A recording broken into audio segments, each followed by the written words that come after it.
அனைவருக்கும் வணக்கம். ஸ்ரீ அன்னை பகவான் ஸ்ரீ அரவிந்தர் அப்பா தவ திரு கர்மயோகி அவர்களின் பாதங்களை சமர்ப்பித்து இன்னைக்கான டெய்லி மெசேஜ் நம்ம பார்க்கலாம். இன்னைக்கு என்ன டாபிக் வந்துருக்கு அப்படின்னு கேட்குறவங்களுக்கு, நான் வந்து 10 days ப்ரேயர் பண்ணிட்டேன், ஹவர்லி கான்சன்ட்ரேஷன் பண்ணிட்டேன், 3 days ப்ரேயர் பண்ணிட்டேன், திருமண் பண்ணிட்டேன், எனக்கு எப்போ தான் பலன் கிடைக்கும் அப்படின்னு யாராவது யோசிக்கிறீங்களா? டிவோட்டீஸ், உங்களுக்கான வீடியோ தான் இது. அப்பா 2 பாயிண்ட் சொல்றாரு. அதுல ஃபர்ஸ்ட் பாயிண்ட் என்ன சொல்றாரு? உழைப்போடும் ஒழுங்கோடும் சுத்தத்தோடும் விழிப்போடும் முறையோடும் எதிர்பார்ப்பில்லாமல் செயல்பட்டால் பலன் நிச்சயம் அப்படின்னு சொல்றாரு. நான் வந்து எல்லாத்தையும் வந்து சொல்லிட்டு இது இப்படி பண்ணிட்டீங்கன்னா பலன் நிச்சயம்னு சொல்றீங்க, இதெல்லாம் ஈஸியா அப்படின்னு சொல்லி நீங்க கேட்கறது எனக்கு புரியாது. ஆனா அப்பா சொல்றதுல ஒரு விஷயம் இருக்கு, நீங்க யோசிச்சு பாருங்க. ஒரு விஷயம் நம்மளுக்கு கிடைக்கணும் அப்படின்னா நம்ம அதுல வந்து ஹார்ட் ஒர்க் பண்ணணும், கரெக்டா? ஸோ அதுதான் ஃபர்ஸ்ட் பாயிண்ட்டை சொல்றாரு. ஹார்ட் ஒர்க் பண்ணணும், அதை வந்து ஒழுங்கா செய்யணும், நேர்த்தியா நேர் வழியில செய்யணும், கிளீனா செய்யணும். அந்த கிளீனஸ்ன்றது வந்து மோஸ்ட்லி நம்மளுக்கு வந்து இருந்தாருன்னா அது வந்து வெல் அண்ட் குட். அது இல்லாதவங்களுக்கு அது கொஞ்சம் ப்ராக்டிஸ் பண்ணும்போது நம்ம பலன் நிச்சயம். விழிப்போடும் நான் லாஸ்ட் வீடியோவும் அதான், அந்த விழிப்புக்கு தான் நான் அந்த வீடியோவே சொல்றேன். விழிப்போடும்னா அந்த ஒரு எப்படி சொல்றது, ஒரு சூட்சமம் இருக்கணும், அந்த விழிப்பு இருக்கணும். என்ன நடக்கிறது, சுத்தி என்ன நடக்கிறது, எதுக்கு இந்த தாட் வருது, என்ன விஷயம் நடக்கிறதுன்ற ஒரு விழிப்பு இருந்தாதான் மதர் கொடுக்க மதர் நிறைய சூட்சமத்துல செயல்படுவாங்க, அது நமக்கு புரியும்.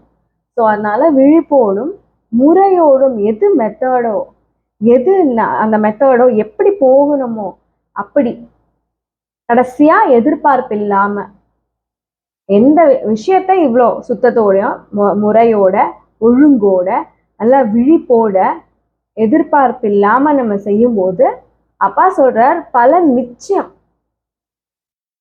இதெல்லாம் தனித்தனி ஸ்கில்ஸ் இல்லையே ப்ராக்டிஸ் பண்றதுக்கு, இது எல்லாமே சேர்ந்து ஒன்னோட ஒண்ணு அலைன் பண்றதுதான். நீங்க என்ன விஷயம் ஆரம்பிச்சாலும் அதை வந்து ஹார்ட் ஒர்க் பண்ணி பண்ணணும், அது பேசிக் பிரின்சிபல். அந்த பேசிக் பிரின்சிபலோட அதை ஒழுங்கா ஆர்கனைஸ் பண்ணி பண்ணுறதுன்றது வந்து நம்ம மதர் கிட்ட எப்பயுமே பார்த்துட்டு இருக்கோம். சுத்தம்ன்றது மதருக்கு இன்னொரு இம்பார்ட்டண்ட் ஒரு விஷயம், அதை நம்ம இன்கல்கேட் பண்ணணும். நெக்ஸ்டா இன்னும் கொஞ்சம் இம்பார்ட்டண்டான ஒரு பாயிண்ட், அந்த நம்ம பண்ற விஷயத்துல ஒழுங்கா சுத்தமா விழிப்போட எப்பயுமே கொஞ்சம் அந்த விழிப்பா ஆக்டிவா இருக்கணும். அப்புறமா அந்த முறையோட அந்த மெத்தடை ஃபாலோ பண்ணணும். ஒரு முறை இருக்குன்னா அதை அப்படியே பைபாஸ் பண்ணக்கூடாது. என்ன முறையோ அந்த முறையை அழகா ஃபாலோ பண்ணிட்டு போகணும். கடைசியா எதிர்பார்க்க கூடாது.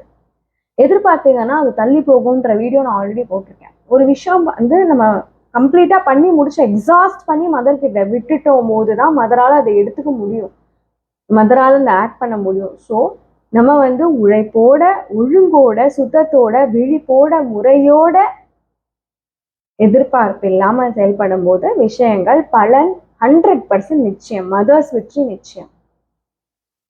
ரொம்ப கஷ்டமா இருக்கு, கொஞ்சம் ஈஸியான பாயிண்ட் ஏதாவது இருக்கா அப்படின்னு யாராவது கேக்குறீங்களா? உங்களுக்கு ரொம்ப ஈஸியான பாயிண்ட் தான். என்னன்னா, மனம் மாற்றம் உள்ளவர்களுக்கு பலன் ஏராளமாக கிடைக்கும்னு சொல்றாரு. ஆக்சுவலி உண்மை, 100% உண்மை. சம்டைம்ஸ் நம்மளுக்கு ஒரு பெரிய அடி விழுந்திருக்கும், ஏதோ ஒரு அடி நம்ம பண்ணதுல ஏதாவது தப்பு இருந்திருக்கும், அதனால அந்த லைஃப் ரெஸ்பான்ஸ் நம்மளுக்கு அடியா விழுந்திருக்கும். எல்லாருமே விழுந்துதானே கத்துக்கிறோம், எல்லாருமே வந்து லைஃப்ல எக்ஸ்பர்ட் ஆயிட முடியாது. அந்த ஃபெயிலியர்ஸ் மூலியமா தான் அந்த ஃபெயிலியர்ஸ்லேருந்து கத்துட்டு நம்ம சக்சஸ் வருது இல்லையா? ஸோ அந்த மாதிரி ஃபெயிலியருக்கு வர காரணம் என்ன, நான் என்ன தப்பு பண்ணேன் அப்படின்றத நான் வந்து கரெக்ட் பண்ணிட்டு எனக்குள்ளேயே நான் வந்து எனக்கு ஓகே இந்த கேரக்டரிஸ்டிக்ஸ்லாம் நான் மாத்திக்கணும், இதனாலதான் வந்து எனக்கு இன்னும் சக்சஸ் வரல, மதர்கிட்ட இருந்துட்டும் சக்சஸ் வரலன்னா அப்போ இதுதான் ரீசன்ஸ். நான் வந்து மேபி கோவப்பட்டுட்டே இருக்கலாம், எரிச்சல் பட்டுட்டே இருக்கலாம், நான் மேபி வந்து அடுத்தவங்களோட பாயிண்ட் ஆஃப் வியூ புரிஞ்சுக்காதவங்களா இருக்கலாம், இல்லை ஏதோ ஒரு குறைபாடு, கேலி பண்றவங்களா இருக்கலாம், கிண்டல் பண்றவங்களா இருக்கலாம், அடுத்தவங்கள வந்து கஷ்டப்படுத்துறவங்களா இருக்கலாம். ஸோ இதுல ஏதோ ஒண்ணு என்கிட்ட இருந்ததுன்னா நான் அதை மாத்திக்கணும்ன்ற எண்ணம் வந்து நான் மனம் மாறி மதர்கிட்ட போய் வேண்டிக்கும் போது எனக்கு பலன் நிச்சயமாக ஏராளமாக கிடைக்கும். ஸோ எனக்கு பலன் கிடைக்கல, எனக்கு ரிசல்ட் வரல அப்படின்னு சொல்லிட்டு இனிமே யாரும் சொல்ல முடியாது.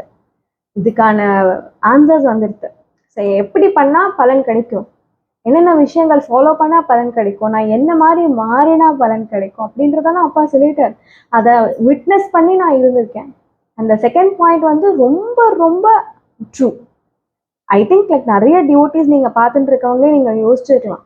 ஒரு வாட்டி நம்ம ஏதாவது ஒன்று கஷ்டப்பட்டு அது ஃபெயிலியர் ஆயிருக்கும். அதுக்கப்புறமா அந்த மதர் கிட்ட, ஐயோ மதர் இதனாலதான், ஐயோ நான் போய் இப்படி பண்ணிட்டேனே மதர், நெக்ஸ்ட் டைம்ல இந்த மாதிரி பண்ண மாட்டேன், நம்மளே வந்து திருத்திண்டு இன்னும் கொஞ்சம் பெட்டரா நம்ம இருக்கணும், நாளில இது இன்னும் கொஞ்சம் பெட்டரா வாழணும், மதருக்கு பிடிச்ச மாதிரி இருக்கணும்னு நம்மளை அப்படியே ரேஸ் பண்ணி நம்ம மாறும்போது, அந்த மதர் கிட்ட போகும்போது மதருக்கு அவ்வளோ ஹாப்பினஸ் வந்து நம்ம மேல ஷவர் பண்ணி அவங்களோட கிரேஸை நம்மளுக்கு கொடுக்குறாங்க.